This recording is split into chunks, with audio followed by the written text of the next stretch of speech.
Let's try it now. Oh, that's much better. Yeah, well, and we would have known pretty soon because my voice goes lower and lower as we go. So how many of you like conflict? There you go. I knew there's always somebody, which I always tell people you might just want to slide away from him just a little bit, just in case. No, you really do like conflict. Most of you do, to some extent. You like games. You like to win. You like to be right. You like conflict, particularly if it goes your way. Conflict is really good for us because conflict allows us to find boundaries. It allows us to find how to do things better. One of the best things for a business is for there to be conflict around the business because it helps us discover what we need to do differently to differentiate ourselves in a market, to find new products, to find the next problem. I read just this week that if something doesn't have a solution, it's not a problem. Think about that. If you think you have a problem and you go, there's no solution for it, it's not a problem. It's just a situation, or it's a reality, or it's just something you accept. But conflict almost always has the possibility for change. One of the things that most of us don't realize is that, and when we say we don't like conflict, we don't. I got into conflict resolution. I was a lawyer, I was a litigator, and that was fun. But that was somebody else's money. That was somebody else's business. One of the partners in the law firm I first went with when I got out of law school, you know, I was taking it really hard. I had a little criminal case, and I really felt like my client was innocent. And I'd gone through, and I mean, it was a silly little case. But I put everything into it because my first one after I'd gotten my license, and I was going to win this case and do justice for this young man. And brought him into the office, explained to him all the evidence I had that, you know, we're going to get him off on this deal. And he said, how long will it take for this trial? I said, oh, you know, it's a simple case. We'll probably spend a couple hours choosing a jury in the morning, and then we'll get to do opening arguments, and then we'll present evidence probably in the afternoon. It might hold over to a second day, but we might could finish in a day. It might be 2 days. It might be 3 days. But, you know, we'll get justice for you in the end. I'll never will forget the young man said, could we do a plea bargain? And I said, are you guilty? He said, no. If we do a plea bargain, I don't have to come to court and I can go to work. Because there are 16 of us that live in the house. My grandparents, my parents, my aunt and uncle, and all the kids, and we all have to work and bring money back in so that we can all eat. And if I do this, I'll miss 3 days of work, and we really can't afford that. So could we do a plea bargain? So, you know, I thought this is not justice. This is not the American way. This is not LA law, which I'd watched, you know, all during those years. And I went over across the street, found the district attorney, the assistant district attorney, and we plea bargained this thing down to a $100 fine and a Class C misdemeanor, and my client was jubilant. Law firm felt bad. They paid the fine. There was no fee. You know, we just helped this kid out. But I was sitting with a couple of the partners, and I said, this just isn't right. This wasn't justice. This isn't what I went to law school for. This is just wrong. And one of the partners said, you just need to remember, you may have had a bad day, but it's only your client who can go to jail. Well, sometimes when we get into conflict, we want so hard to press what's right and what's just and all those things, we don't realize how many people we're locking up in these activities with all the things that go on with that. So we're going to talk about, see here, we said if we get this high enough, maybe not. Let's try. I'm not doing well with on-off switches, so let's oh, there we go. So conflict is just a disagreement or just a misalignment of priorities, right? If we have a disagreement, it might be something we don't care about that much. It's just a difference of opinion. That can be a conflict. If we continue to push that, it becomes more than a conflict, it becomes a dispute. Might have to take somebody else to help us to work with that. But if we have a process, we can usually work through most conflicts. So This is the favorite part that everybody likes. This is the only thing you're going to remember today. So pay really close attention, because this is it. After this, you can pretty well tune out. I'm going to show you a process to illustrate. What I want you to do is get one hand free and sit up kind of straight. And I want you to put it could be right or left arm, doesn't matter. Just put your upper arm against your body right here. Put your arm straight out. So you got your wrist going straight out, palm up. Everybody got that? Okay, now the exercise is I want you to move your arm. You can manipulate your arm however you need to, but I want you to end up with your palm down. Again, this part of the arm next to your body, straight out right here, right angle. So I want you to go from here to here, but you can't twist your wrist. I mean, this is easy. I don't want you to do that. I want you to figure out how to get from here to here without twisting your wrist. So we got some people doing some things, but of course the arm's not right. Some of you aren't trying. It's not a trick. Well, it is kind of a trick. Okay, so we got some of this stuff going on.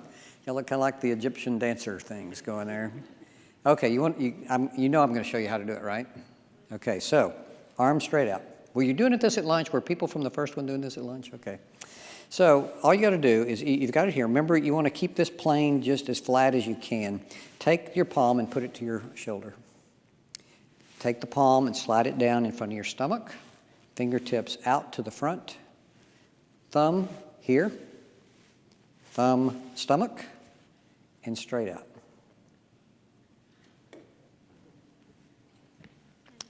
So did that just happen? Let's try it again. Up, over, out, up, over, out. Did you change the plane of your wrist when you did that? Now, what you don't know is biomechanically, I mean, God makes our bodies in really fantastic ways with the joints doing all sorts of things that we don't even know they do. So you did change the position of your wrist, but the process, you did keep the plane flat. But the change happened here. The first place, there was no change in the position of your arm. But every time you pull it across the front of your body, the wrist actually changes position. So it's halfway there right now. We go out, that's the reason we do it twice. We bring it back up, and you bring it down the second time, and it completes the rotation. Yet, you never changed the plane of your wrist. And you thought about it, probably, because I told you not to do that. That's the way it is in a conflict process. Many times you'll have a conflict with someone and you'll say, we can't work this out. I can't talk to her. He's horrible. He won't communicate with me. He's evil. She's sarcastic. I mean, we come up with all these things. These are the reasons we can't do conflict. If you can do a process, you can usually work through conflict. So there are various processes, and there's one that comes out of the Bible. We're going to look at that in the book of Matthew. Conflict almost always causes problems because it's internal. You may be thinking right now, well, I don't really know why I came to this class. It was time, and I just happened to be here, and that's why I'm here. Or you may have a conflict going on. If you're normal, you have some kind of conflict in your life right now. If I started describing a conflict scenario, you would begin to identify with people. I've asked people in the middle of some case studies, do you have somebody in mind? Can you see a picture of somebody that you've got conflict with? Most people can say yes. Might not be a big conflict, or it may be a horrible conflict, but almost everybody has that. The problem that we have is the internal conflict we feel when it happens. If you'll notice, if you have a conflict at work, if you have a conflict at home or church or wherever, when you leave the physical presence of the person, you carry the conflict with you. You think about it. We do things like, you know what I should have said to her? You know what I'm going to tell him next time? You know what I ought to do to that person? And we just carry that and continue to replay that. Usually, when we see the person the next time, we don't do any of those things. Instead, we get mad about it all over again. And internally, it continues to boil inside. So conflict is often intimate. forgiveness is a tool that you have to look to a lot because it is internal, and it is something that usually happens very close. So the conflict that you feel in your family or in your church, because that's like a family, is awful because it's with people that you've had trust with and confidence in before, and that's been broken. If you have conflict with a stranger, it's not quite so bad, right? I go to the Mall of Abilene once a year. And on Christmas Eve when I'm out there, I always think, isn't that when you go? I mean, that's the only reason to go. It's Christmas Eve. And, and there's all these people out there. In fact, I think it's the same people that were there the year before and the year before that. And it's Abilene, Texas. And for some reason, none of these people follow the NASCAR rules. None of them get on one side and then go all the way around in a pattern. They cross over. They stop in front of you. They head the wrong direction. It's very irritating to me because I've only got a limited amount of time to go in and find something that I haven't chosen yet to give to my wife for Christmas. So, I don't have much time for this. And so these people irritate me. But they're all strangers, except for the fact they were there last year. But they're all strangers. And so it's not really very intimate, and I can let it go. Obviously, I haven't let it go because I'm still talking about it, but I can let it go to it. I don't hate those people. I hate the circumstance. In fact, that's why I don't go to the mall more than once a year. And I actually did better than this year. This year, I just gave my wife my credit card. So just buy something online. We'll wrap it. Of course, she wrapped it, and I never saw it until she opened it, but it worked out great. No conflict. So anyway, that I shouldn't be confessing these things. But conflict is intimate. It's also about relationships. We can have conflicts with people we don't have relationships with, but oftentimes, even someone who's a stranger to us, we imagine who they ought to be and how they should act. Why would that person do that? This morning, I left the parking building at the apartment I have here in Dallas, and I don't know what it is about our parking building or about this particular young woman who got in her car right after I did. I pull out, and I'm coming down, and we've got one of those, you get down in, the lower half is for retail parking, and the upper half is for residents. And so there's a gate, and you have to wait for it. And so we drive down a couple levels to get to that gate. And this young woman is, right on the bumper of my car. And I'm thinking, we're in one of those movies where they race up the parking garages or something, because, she's right there. And it's like she was not going to budge. And so I thought, this is good. I'm going to have the brake because I got to go through the gate. The gate's going to stop her, which it did. But so I go down, and I'm down another floor down below thinking I'm home free. And I look up, and she's on my bumper again. I don't know her. But I'm thinking, who drives like this?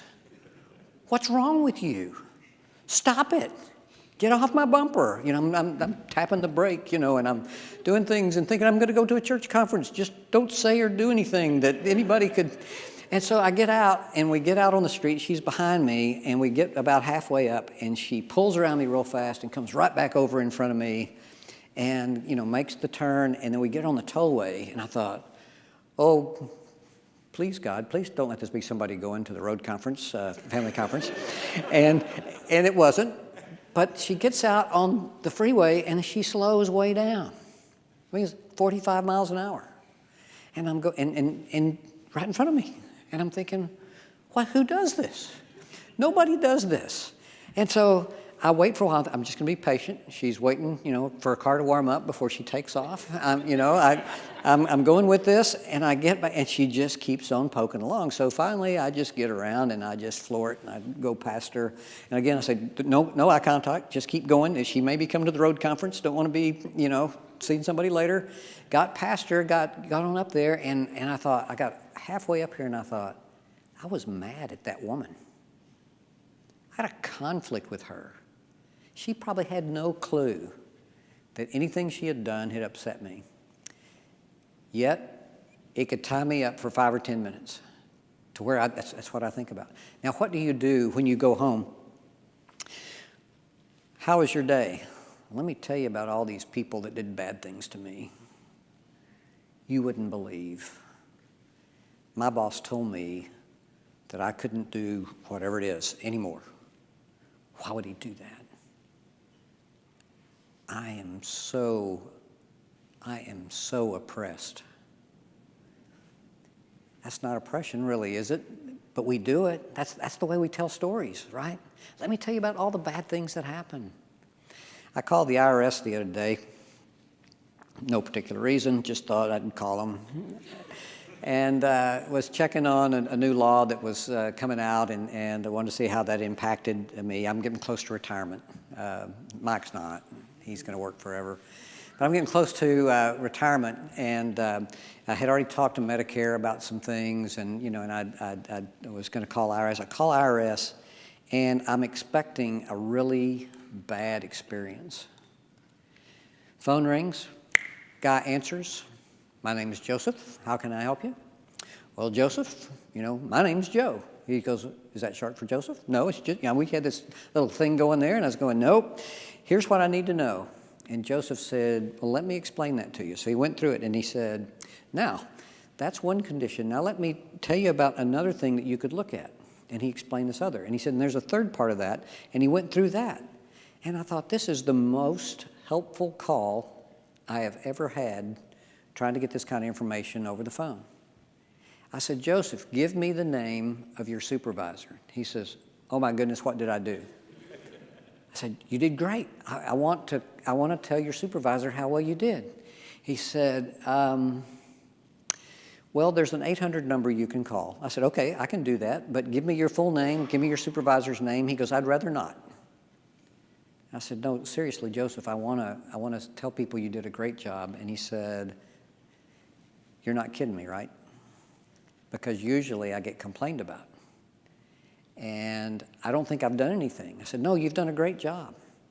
Eventually, I got the name of his supervisor and got the email, and I wrote the supervisor, and I said, Joseph answered my questions this morning, went above and beyond to make sure it was clear to me. Joseph's doing great. I want to appreciate you and your team for what you did. And I got this really nice email back from the supervisor saying, wow, we don't get a lot of these. It only took me a couple of minutes, but I thought, I wonder if I invested in telling other people how well other people did, how much my internal conflict level would drop, because I began to see people in a different way. We can do that. We know that potential for conflict is always there. I mean, Jesus, in John 17, there were those three prayers. You may remember he prayed for himself. He was about to be crucified. He prayed for strength, prayed that God would be with him. Second prayer was for the apostles and the disciples that were with him right then. And then he prays for us at the end of the chapter. He says, everybody who follows these people, which includes us, he prays for them. And he says, one of the reasons we need to have unity is that the way that people are going to see God, his Father, was through the unity that we have and the way that we treat each other. So conflict's an important thing. But before that prayer, in John 16, Jesus had been walking around for about 3 days talking to his apostles, and he was beginning to tell them what was going to happen in the coming days. They're going to come get me and arrest me. There's going to be a trial. I'm going to be crucified. I'm going to be raised from the dead. And they're going to come after you.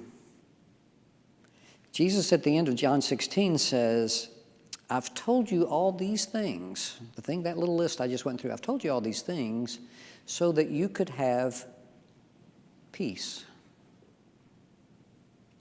And I'm thinking, you could have told me a whole lot of other things that would have given me more peace than that. That's not the news I want. Jesus continues, I've told you all these things so you can have peace. And then he gives one of his promises, one of Jesus' promises. We talk about God's promises all the time for us. One of Jesus' promises, and it was this. In this world, you will have trouble. So as we sit together in congregations, or as we read our Bibles, or as we listen to people talk on devotional programs or podcasts or whatever, sometimes it's easy to get the idea that we're supposed to live a life free of conflict. and free of problems. Jesus guaranteed the opposite. Now, he didn't do it in a mean way. He just said, life happens and things are going to happen and you're going to have to deal with it. And he knew who we were as humans, and we have to deal with the conflict that comes. So the conflict is always there. It's how we handle it that makes a difference. So we have to learn how to handle it. We have to find these processes to do that. Conflict almost always affects other internal processes. We know that people who feel like they're in conflict worry more. Their health isn't as good. They don't treat others as well.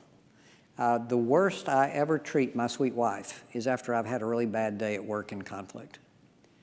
Not because she's done anything, not because I want to treat her that way, but because I'm just about had it with everybody. And what I really want to do is go to a closet and close the door and just let everybody leave me alone. And a very simple question like, what would you like to have for dinner, dear, can trigger that internal conflict that has nothing to do with her. You do it all the time to some extent. You may not say it. You may not verbalize it. Maybe with your kids. Maybe with a spouse. Maybe with coworkers. Maybe with anyone, the clerk at the store. But these things change things for us. Well, let's see. I can get this. There we go. Whoop, I just totally turned it off. Here we go. Let's try this again. There we go. Too many buttons on this one, guys. Let's just go to the next slide. Here we go. So as we teach conflict resolution, we talk about a dispute resolution continuum. I'm going to try this again. Here we go. The first thing that we tell people that you need to do, this is what we teach in our graduate programs. You need to have personal interaction with the person that you're having a dispute with. That makes sense, right? We disagree, let's sit down and talk about it. If that doesn't work, we tell people that they should go and have a facilitated interaction, which would be where a third party who's a neutral sits with people and helps them have the conversation. It doesn't make a decision. You notice these two boxes are green. They're green because the people involved in the conflict get to choose what happens. This last box is this corporate action. You notice it's yellow. It's still good in that we get some sort of a resolution out of this, but you lose control of the outcome. We give that to somebody else and let them decide for us. Now, in the legal realm, where I started my career, we have a parallel to this. As we look at this, again, the continuum goes from avoidance at the extreme left side all the way to extreme action, and most of us use avoidance. That's our go-to deal. Why? Because most of the time the conflicts we're involved in don't really mean anything. It's like the people at the mall. That's not a big deal. I just need to get over it and move on. And so we just let a lot of things go. But then we start to move up that continuum with the idea of personal interaction and then the facilitated interaction and finally corporate action. We also know that there is a legal dispute continuum that looks the exact same way, except we call it different things. We call the first part negotiation. When I was a lawyer, I did a lot of settlement work, and so the first thing I would do is I would sit with lawyers from the other side and we would negotiate to try to get to a certain point.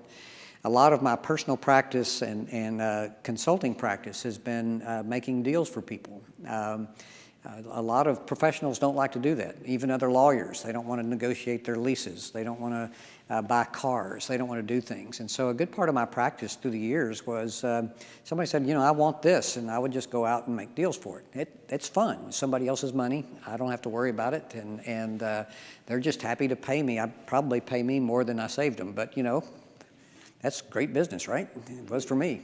So negotiation is one thing we do.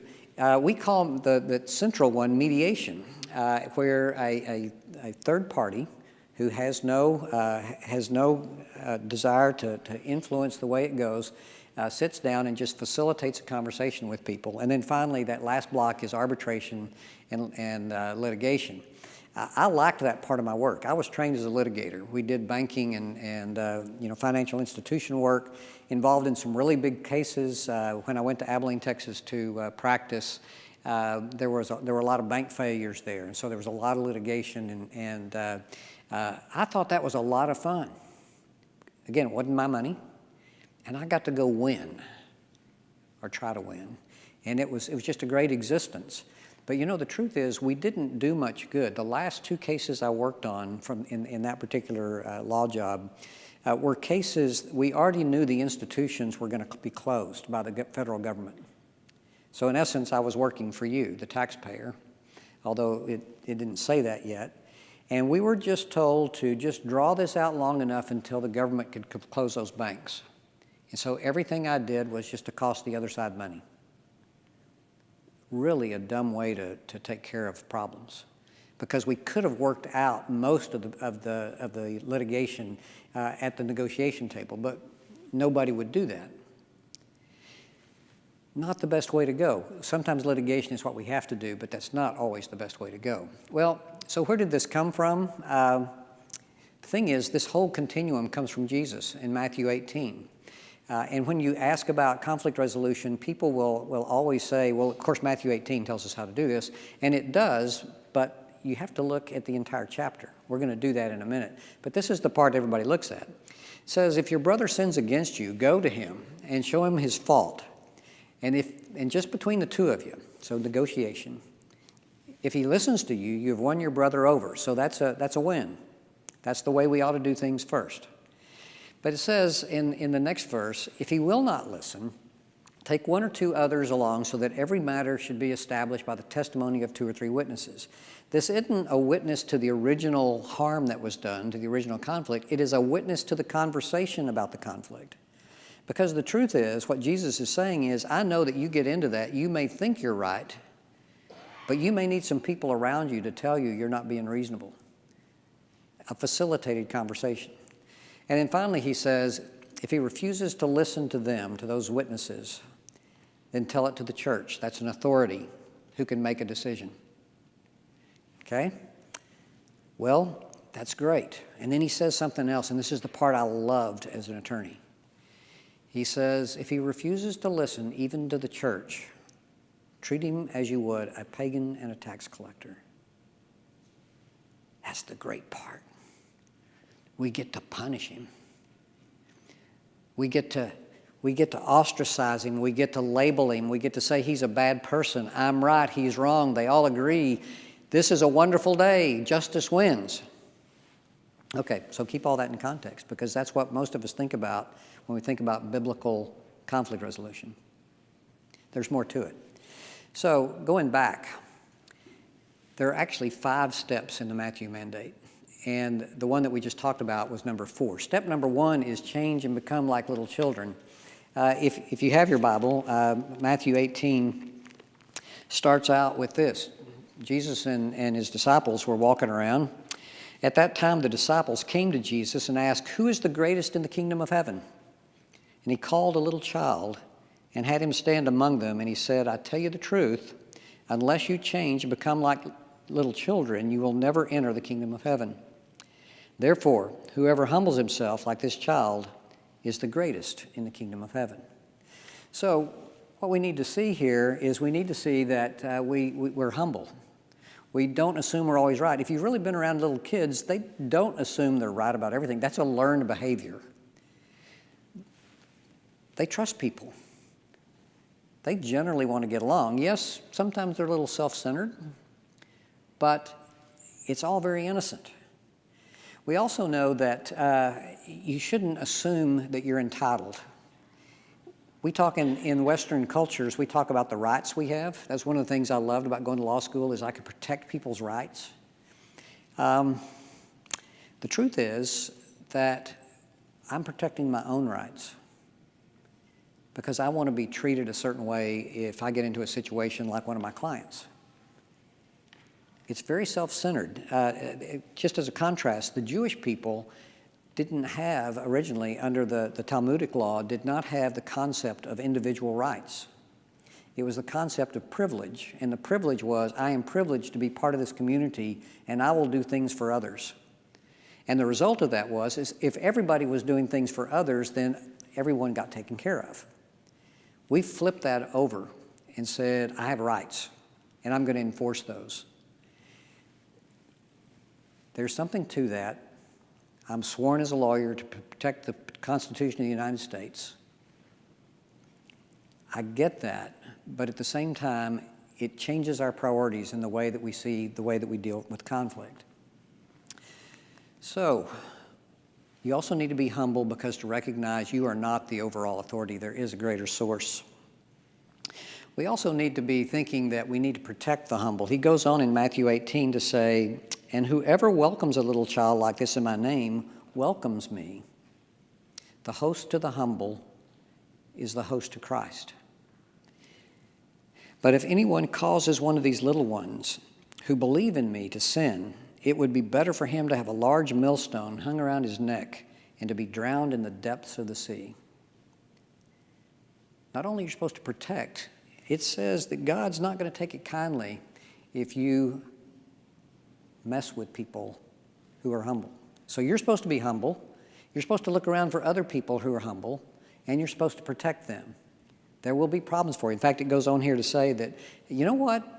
The angels of these little children, of these humble people, are sitting in positions where they can see God's face all day long. That's connected, and you don't need to be messing with them. Yet, we oppress people through the way we handle conflict.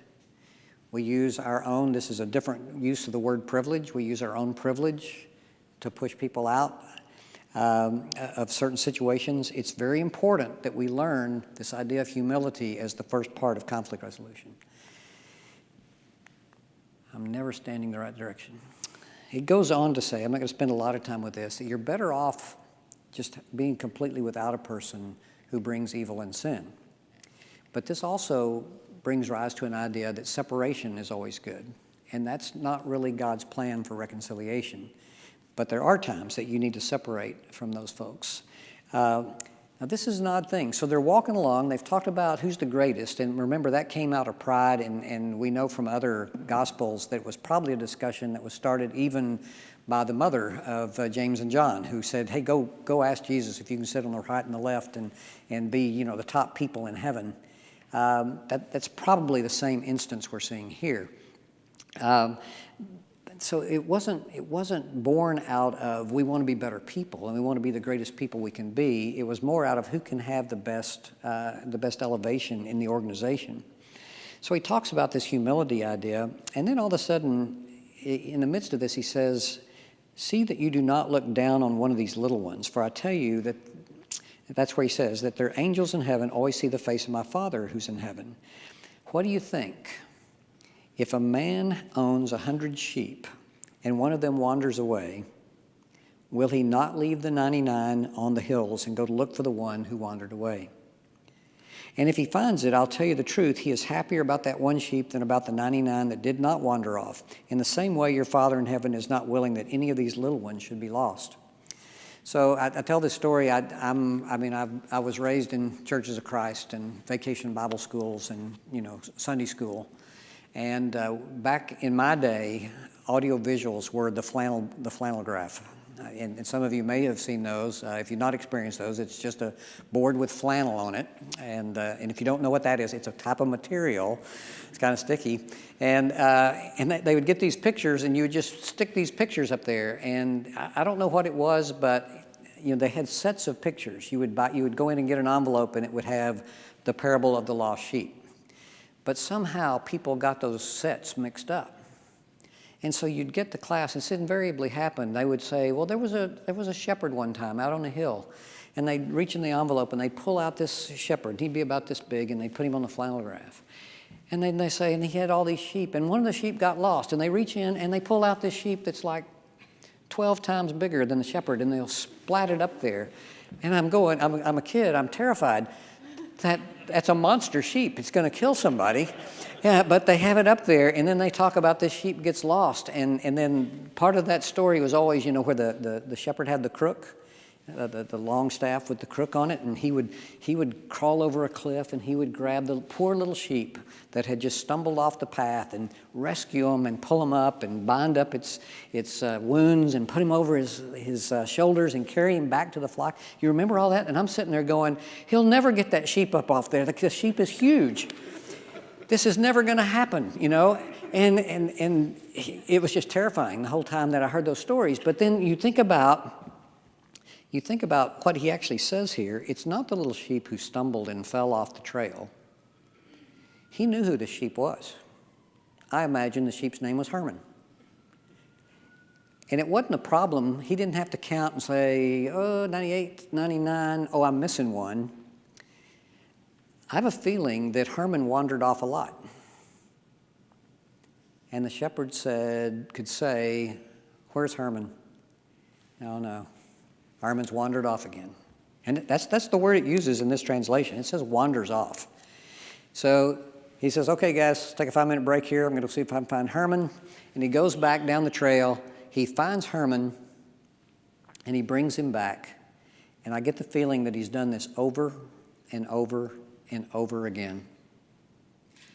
Because even though, if you know the other stories, leaving the rest of the sheep in the hills was a dangerous thing to do because of the wolves and the bears and the lions that were up there, it was important to a good shepherd not to leave even one behind and to invest in that. So Jesus is telling a story. You need to be humble. You need to protect people who are humble. And in fact, sometimes people who are humble, who don't know exactly what's going on, will wander off repeatedly, and you need to invest in bringing them back.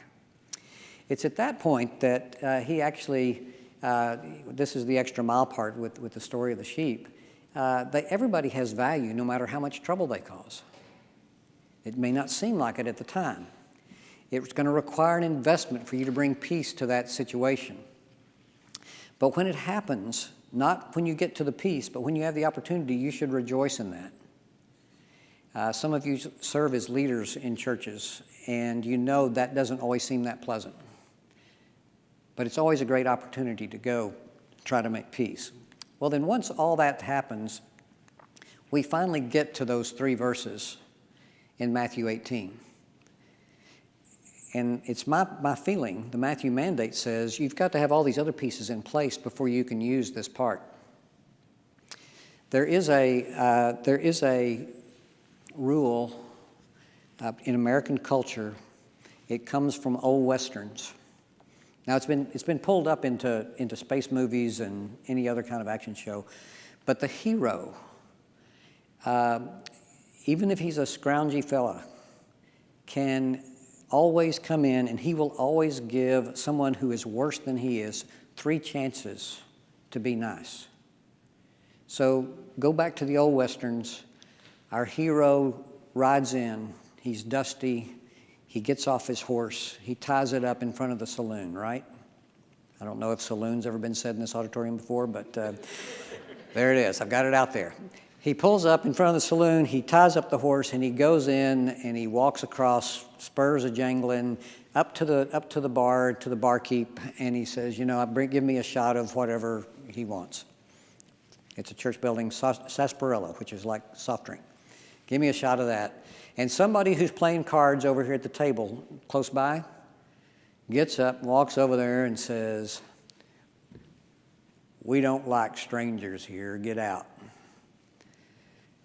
I'll be on my way, I'm just going to have a drink and I'll be on, don't want any trouble, right? That's what the guy says, I don't want any trouble. The guy says, you didn't hear me, I said get out. And he moves over and he maybe takes the drink and he throws it off the deal. And the guy goes, I'm telling you, I don't want any trouble, just want to get my drink and I'll be on my way out. Okay? The magic rule is that the really bad guy can push the guy 3 times, and after 3 times, then he can do anything he wants to, right? Think about any movie you watch. They always give them like 3 chances to get there. And that's where you are in conflict. You think that, well, I've just given over and over and over again, and so now I get to get my justice. I get to do these things. That's not the way Jesus writes it. He doesn't put it that way. But he does come to this deal. He says, now we have to resolve conflict at some point. So again, if you can talk through it, do it. Go to the person. Show them where they're at fault. If he hears what you're saying, you've won him over. The facilitated interaction. If he won't listen to you, take 2 or 3 people. Maybe with several there, you can talk around that, get the problem solved. The third thing is, if he won't listen to that group, then take him to the church and let the church just decide the matter. Get it over with. Get a solution done. And then if he won't listen to the church, remember this favorite part of mine, treat him as a pagan and a tax collector. Well, there's a problem because Matthew 18 goes on. He talks about, he reinforces a lot of this by saying things like, hey, if you can work things out with people, it's a good thing because most of you are righteous-minded. You have right hearts. You're trying to do the right thing. Wouldn't it be great if you could do that together? And he even says that hey, don't forget that God listens to prayers. And whatever 2 or 3 of you ask, he's going to give you. And then finally he says, enjoy the counsel of other good people. Jesus is right there. Where 2 or 3 are gathered together.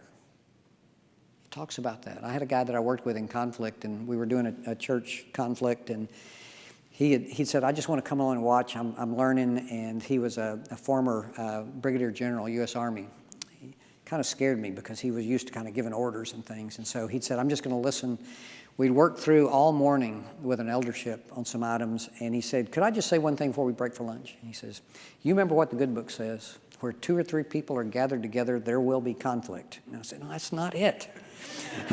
That's not exactly what it says. But, in his view, that was what he saw, but that's not what he says. He says, where 2 or 3 people are gathered together, Jesus is there as well and can work through these things.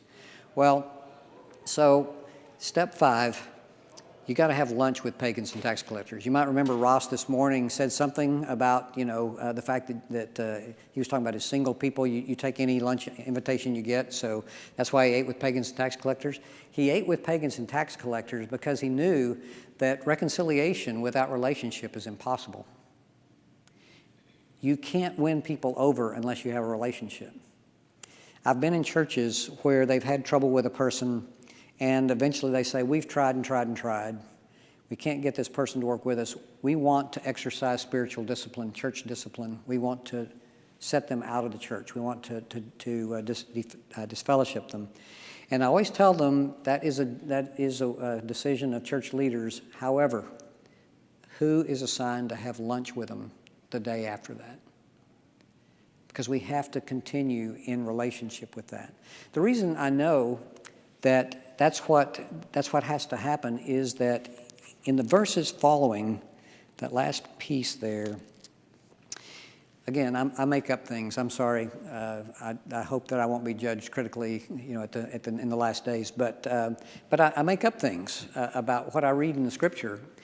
And so the story that I've got in this is that Peter has listened to all this teaching.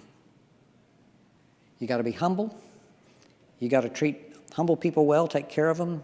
You got to invest in conflict and go after people, keep bringing them back. You've got this little process that you use. And then at the end of it, it says, treat them like pagans and tax collectors. And I imagine that Peter pulled out his iPhone and looked at the calendar app and said, oh my goodness, you know what? We've got lunch with pagans and tax collectors every day this week. And I think he thought that because the next thing Peter says is, Lord, how many times shall I forgive my brother and sister when they sin against me? Up to 7 times? Jesus answered, I tell you, not 7 times, but 77 times. There always has to be an opening back for relationship. As you deal with conflict in your life individually, you have to give an opening to come back. I think I've got enough time for, what time do I go? 2:30? 2:15. I'm out. So let me finish this up. We have to use forgiveness. And it has to be an essential thing that is part of our lives. The last thing I want to give you is that you may be thinking about a conflict you've got with someone. You may be sure that you're absolutely right. Let me just give you one more hand exercise to deal with this, okay? Has to do with your perception and perspective. So take your finger, put it straight up, look at the finger, now sing. No, we're not going to do that. Okay, and I want you to rotate it in a clockwise direction. And if you're too young to know what direction it is, it doesn't matter. Just do it one direction. Okay, now I want you to lower your hand slowly. Keep looking at the tip of your finger. Just keep on bringing it down. Bring it down. Keep looking at it. Get it down below your shoulder and tell me what direction it's going. It should be going the opposite direction now. You never changed that. I will tell you this, that I did this with a bunch of lawyers down in Dallas, and the back row, the back table, I never got their attention back the entire rest of the speech. Yeah, they were back there. They were calling their associates back at the firm. You're not going to believe this, but this get on Westlaw, figure this out. I don't know what this is. But that's the simple illustration of what you think is very plain can be very different for somebody else. Always give them the benefit of the doubt. Let's pray together. God, thanks for this day and for the time that we have together. We thank you in a strange way for conflict because of the great potential we have for reconciliation. Bless us in those moments. Help us to grow more like God who loves reconciliation. And help us always to go and look for that lost sheep. We pray in Jesus' name. Amen. Thank you all.